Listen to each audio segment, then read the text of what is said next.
И здраво на сите, Мартин од Јаки коли тука. Во моментот сум на паркингот на арената Борис Трајковски и ќе ви презентирам како да ги користите возилата на Avant2Go Car Sharing програмата. Значи ви треба да ја симнете апликацијата и веднаш штом ќе ја уклучите треба да изберете еден од двата пакети кои што во моментов на снимање се на располагање, значи не знам дали во иднина ќе бидат, а тоа се следните. Стартерот кој што за 500 денари ќе ви даде вожња од 1000 денари или Early Bird пакетот кој што за 1500 ќе ви даде 3000 денари за возење. Со мојот referral линк кој што се наоѓа во описот на ова видео, ако ја доwnloadирате и се регистрирате преку мене, и јас и вие ќе добиеме уште плюс 600 денари после првото возење. Нормално искористливи за некоја наредна вожња. А еве и процедурата, како што гледате, јас веќе го одбрав возилото. Тоа е еден смарт со 4 врати, го резервирав, ми дава фора 15 минути дека е резервирано, веднаш ја стартувам програмата за рентање, ја оценувам чистотата на возилото, еве ставив 4 звезди, во ред е значи чистотата, доколку има некаква штета, треба да се пријави на Report Damage, како што гледате има и таква опција. Убаво ја разгледав, чисто за да се заштитите самите, доколку има, стиснете, ама во мојот случај се беше во ред и ја почнав минутажата за рентање. Го отклучив возилото со повлекување на прстот кон десно и веќе е отворена вратата, отклучено е возилото. Клучот се наоѓа во предната фиока во едно посебно жлепче, го вадите клучот и нормално давате контакт. Ја палите колата иако нема некој мотор на внатрешно осигурување па да произведи некаков си звук. Ете го радиото, климата ќе приметите дека и она е веднаш пуштена, што е супер опција на овие летни горештини. Да си имате климичка е, би рекол, задолжително доколку влегувате во некое возило. Овие сите смартови, па и Renault Zoe, што ќе го видите понатаму, нормално дека имаат клима, што е некоја базична потреба. Нормално подесете си ја колата по вашата висина, значи сето тоа наместете си волан, ретровизори, да ви бидат складни на вас, за да си возите по-релаксирано. Серво воланот е одличен, значи и на малото смартче со 2 врати, тоа го пофалив, а истото можем да го кажам и за ова со 4. Сите прашуваат и отприлика колку е цената, значи таа си е позната, на самата апликација си пишува, тоа е 22 денари од километар и 5 денари минутажа во однос на смартовите, без разлика дали со 2 или со 4 врати, и кај Renault Zoe е 6 денари една минутка, значи без разлика дали стоите или се возите. Ноќната тарифа е поевтина, тука километражата, значи исто цената е 22 денари, меѓутоа минутите ги наплатуваат со тоа што кај смартовите е 2 денари од минута, а кај Renault Zoe 3 денари од минута. Генерално мислам дека се коректни цените, ќе видиме понатаму како ќе бидат. Овие пакети што ги спомнав се одлични, ако успеат да продолжат со вакви пакети би било одлично. Каде можете да ги оставите овие возила од кога вака ќе ги земете, можете да еве на истово место во Борис Трајковски да ја вратам, но нормално имам како на располагање уште многу други локации низ Скопјево, кои што би ви предложил да ги разгледате на самата апликација, на вистина ги има многу и се шират. Еве веќе последно што приметив у последниве неколку дена барем, сите молови се веќе скоро мислам и достапни, значи дали Джевакер мол, дали Eastgate, дали City Mall, дали низ центар катните гаражи, значи се повеќе и повеќе локации има каде што можете да ги оставите овие возила, што е за пофалба. Се надевам тоа бројката ќе расте и по бројот на паркинзи и по бројот на достапни возила. Значи мислам дека околу 100 се сега на број, ко не се лажам, а веројатно во иднина, ако се оди како што треба, би требало да има и многу повеќе, што е одлично за Скопје. Едно од почестите прашања кое што се јавува е што во случај ако на локацијата каде што сте се упатиле забележите дека од две места кои што биле предвидени за возилата на Avant2Go и двете се зафатени со истите брендирани возила. Вие можете да се паркирате, но одма веднаш, да речеме, најблиску што може до нив и да им се јавите на телефонскиот број, тоест на техничката поддршка на Avant2Go, чисто за да ги известите. Што документи ќе ви бидат потребни за да се регистрирате?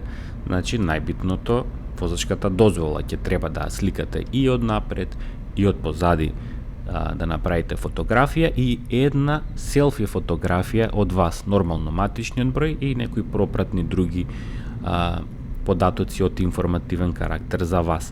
Потоа следи потпишување на електронски договори, сето тоа е добро направено преку нивниот софтвер, не верувам дека ќе имате проблеми, сето тоа ќе ви одземе околу 10 минути тој процес. И значи да повторам, било каде и да заглавите, значи слободно јавете се на бројот на техничката поддршка, навистина се доста љубезни дечките и ќе ви помогнат во било каква и ситуација да сте, дали во фаза на возење, во заклучување или во регистрација, било кај да заглавите што и да е, ќе ви помогнат. А сега да спомнам и 2-3 збора за самиот смарт, кој што би рекол тестот и за оној што е со 2 врати и за оној што е со 4 врати, горе-доле е многу слично искуството и двете се вака како што приметувате доста брзи, па поготово за низ град. Забрзувањето или меѓузабрзувањето поточно е доста интересно, навистина нагло повлекува, бидејќи се електрични возила и двете се со заден погон, што значи навистина доста забавно, дури би рекол искуство. На папир, на хартија во однос на забрзување до 100 не се нешто многу импресивни бројките, околу 10, 11, 12 секунди, нормално за тоа со 2 врати е некоја секунда помалце, но тука некаде се. По-интересното е забрзувањето до 60 или од 40 до 80 или тие некои забрзувања кои што веднаш самиот електромотор ви дава одма снага и веднаш забрзувате, нема шалтање брзини прва, втора, трета, значи една брзина е, све е тоа електронски добро склопено и интересно за возење, доколку никогаш не сте возеле електрично возило, чисто како тест проба, стварно ви препорачувам да го искусите. Овие смартови иначе во однос на дометот секако немаат некој голем висок домет, дури и приватно да си ги купите околу 100 километри, можеби 150 има домет, не се толку дизајнирани за на автопат, иако можат, сега ќе излеземе значи на автопатот. Со тие автопатски брзини нормално е батеријата, тоест капацитетот на батеријата полека во проценти да опаѓа, да се намалува, што е нормален процес, би рекол. И смартот што е за двајца и смартот што е за четворица се лимитирани на некои 130 км на час, што е разбирливо, поготово за тоа што е смартчето со 2 врати, тоа би ви препорачал и да не го цедите до 130, возете го 100 и пак е едно мало градско автомобилче, не е дизајнирано толку многу за автопатски големи брзини, а смартот што е за четворица, бидејќи е нешто потежок, да речеме, и поголем, навистина можете да си возите 110, 120 или 130, колку што е ограничено, без апсолутно никаков проблем, и да си уживате во возњата. Во однос на изолацијата би рекол дека е добра и кај смартот и кај Renault Zoe. Кај Renault Zoe ќе го видите подоцна е нешто малце можеби и подобра, но генерално само слушате звукот од ветерот, од воздухот, од банкината, генерално добра изолација, мотор нормално не слушате.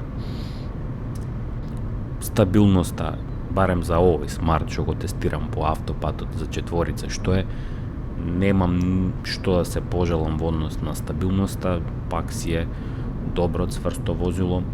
Би рекол идеалната брзина за на автопат може малку и да се намали на 110-120 би било најнебучно, најадекватно, а и најбезбедно, да речеме. И најбитното сега веќе кога ќе стигнете кај аеродромот во Скопје да не го утнете влезот, тоест кај точно треба да застанете. Може би од мојата лева страна веќе и ги приметивте каде им стојат Рено Зое колите, тие се на некој ќош, ајде да речеме најдоле лево. Но бидете со мене чисто за да не го утнете улазот. Значи не е оној последниот што е за брз транзит кој што е 10 минутен влези-излези, туку на класичниот паркинг. Не првиот влез, бидејќи ова не е влез, ова е излез, од тука ќе излезете. Туку еве и самата табла, тука вртите лево за некај класичниот паркинг и одите нормално скроз како што забележавте пред малку, скроз најдоле од лева страна им се возилата, тоест белите возила Рено Зое, кое што едно и ќе зееме сега од нив и ќе се вратиме со такво возило назад во центарот на Скопје.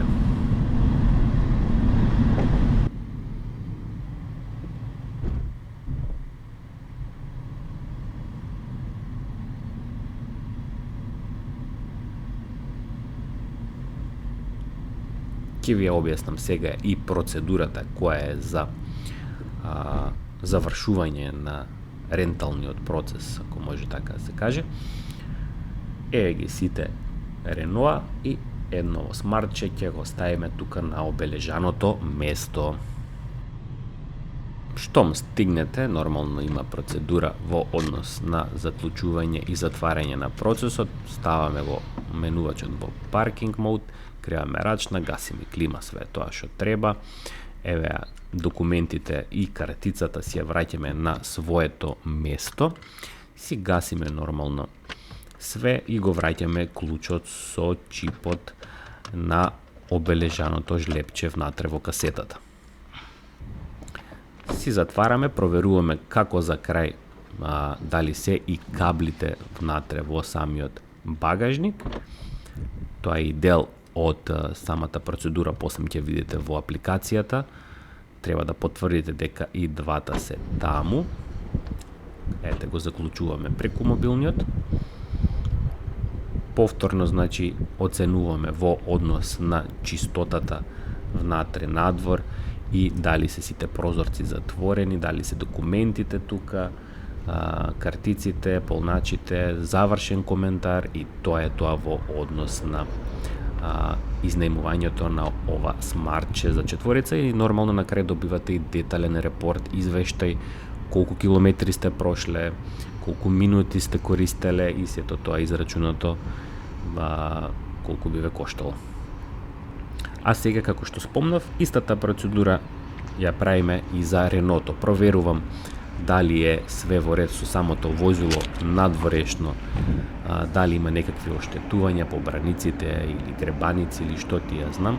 Што и да има, сада си се заштитите, ако има евентуално нешто такво, стискате report damage и обележувате точно каде е штетата. Исто така, значи во мојот случај за Реново се беше во ред. Кога отклучив возилото, истата процедура, еве го клучот во предната фијока. Бидејќи клучов не е класичен, кој што треба некаде да го вметнете, све си е на дугме, можете да си го оставите каде сакате, стискате и веќе е запалена возилото спремно за возење. Нормално подесете си све како што треба, седиште, ретровизори, волан да ви биде по ваша мерка и овде ќе имаме еден автоматски менувач. Веднаш вака визуелно се гледате дека се работи за нешто поново возило, овие Рено Зое, да речеме до 24-та негде се произведува, точно која година е моделов, не сум сигурен, не проверив, но не е ни тоа толку битно.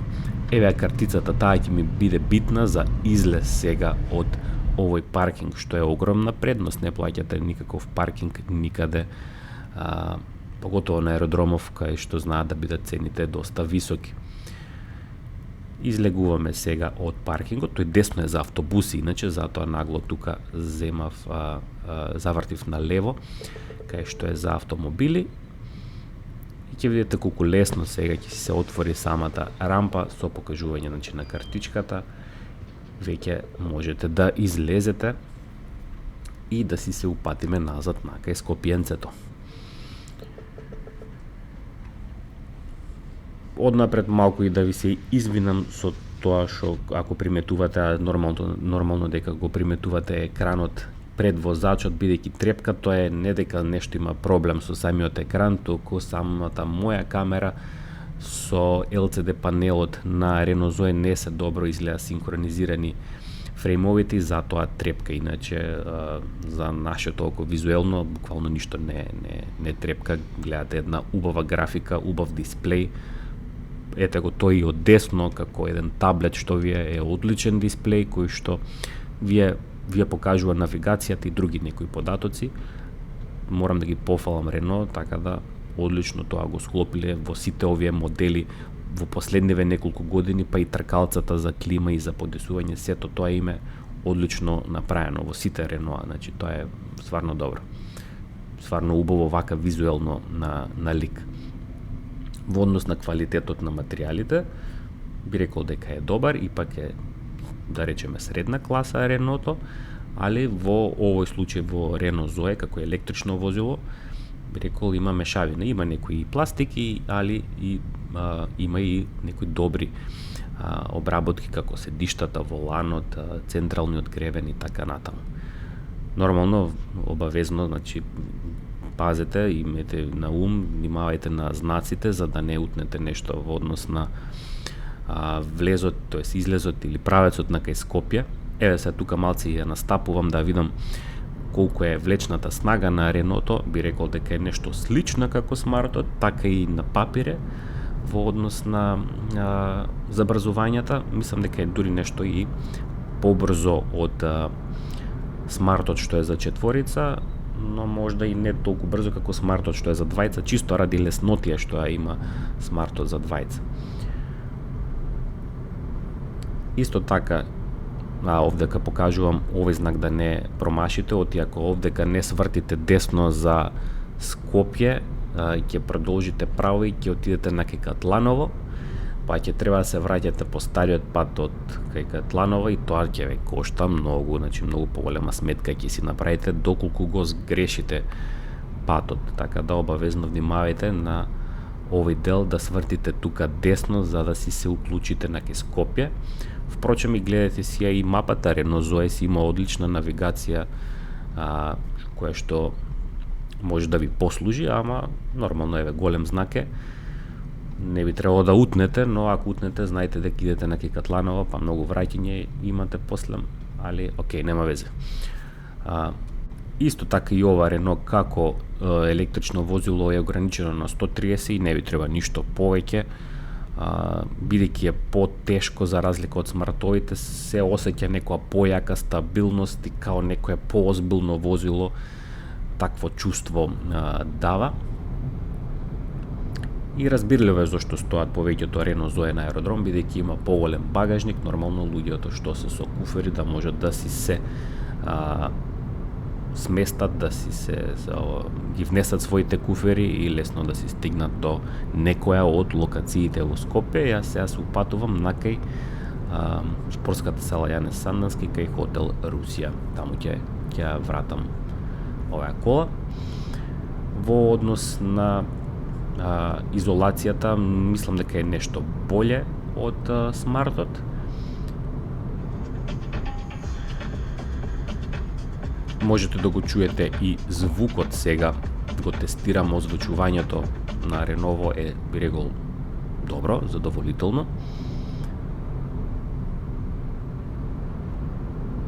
Се усвему, значи една позитивно искуство од Renault, ќе видиме како ќе ги распределат понатаму, дали ќе има повеќе Renault Zoe низ Скопје. Сега за сега гледам дека повеќе се смартовите, ама мислам дека па и тоа повеќе одговара. Смартови за двајца, нека има што повеќе у Скопје, на вистина тие повеќе ќе вршат работа за некои градски кратки релации, а нормално Renault за некои подолги стази како оваа. И ова, иако е лимитирано на 130, доколку ви треба нешто да претицате, оди на нешто плюс малце над 130. Има помош при тргнување во угорница, значи немојте да се плашите за тие ствари, нема потреба нешто да паничите. со самото пуштање на кочница и стискање на газ нема да ви се врати наназад си тера најнормално нанапред возилото. Според ВЛТП стандардите во однос на дометот, каде има поголема батерија и поголем домет, Рено Зоето, тоа се проценува да биде некаде околу 380 километри. И мислам дека јас со капацитетот на батеријата само 5% дали потрошив. И нормално еве една ситуација, значи секогаш внимавајте, потребно е да бидете и искусен возач, да речеме, повеќе од 2 години искуство бараат луѓето од Avantgo за да ви дозволат да возите, баш заради вакви некои непредвидени ситуации, кои што за некој искусен возач не би требало да представуваат некој поголем проблем. Јас барем во изминативе, еве да речеме 2 години, можем да кажем слободно дека едно преку 100 возила имам веќе истестирано и извозено на некои кратки релации, така да немам никаков проблем во однос с наоѓањето низ градскиве гужви низ Скопје поготово. Еве стигнавме сега на локацијата за враќање на возилото. Ќе ви демонстрирам кој е процесот, фактички истиот за возилото како што беше смартот. Ќе си го паркираме на овој дел тука, значи напред пред самата сала. Тука се обележени местата, гледате све убаво е обележено со плаво. Ќе видите дека има и паркинг камера и сензори возилова, што е одлично.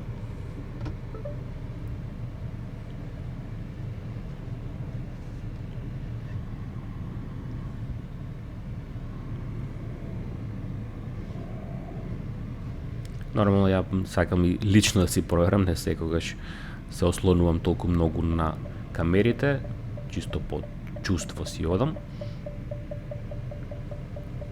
Али секако од помош се и сензорите и камерата. Откога ќе го паркирате возилото, како што спомнав, го враќате клучот на соодветното место, проверувате документите дали се во возилото и на крај проверувате и дали каблите се присутни. Стискате Enter Rental и автоматски си добивате повторно еден краток, тоест не е краток, еден детален репорт све тоа што сте правеле со возилото. Ви благодарам за вниманието што ме следевте. Се надевам малку од малку ви помогнав, ви расчистив некои работи. Све што не знаете, јавете се на техничката поддршка на Avantgo и се гледаме во следното видео.